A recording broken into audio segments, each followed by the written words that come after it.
বন্ধুরা, গরমের দিন চলে এলো, আষাঢ় মশার বানাতে থাকলো ব্যক্তি মিলে। তোমরা কি সুবান নিয়েছো? আর আজকে আমরা হওয়া দিয়ে কিভাবে আষাঢ় বানালাম ওটা দেখো।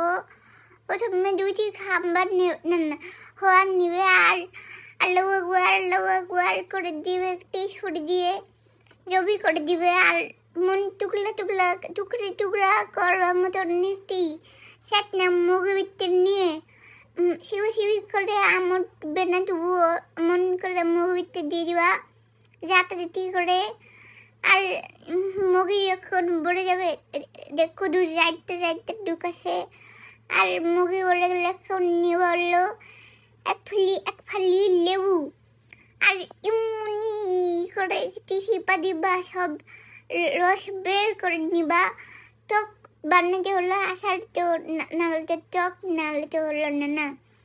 আর এখন দেখবো আবার ঠিকা না হয়ে হলো, এখন দিবাল রুহুন অর্ধেক করে কেটে নিল, লবণ মেরে দিল আর দিবাল পানি, কোনো ভালো পানি দিবা, খাবেন না তাহলে রেখে দিলেই হলো আষাঢ়।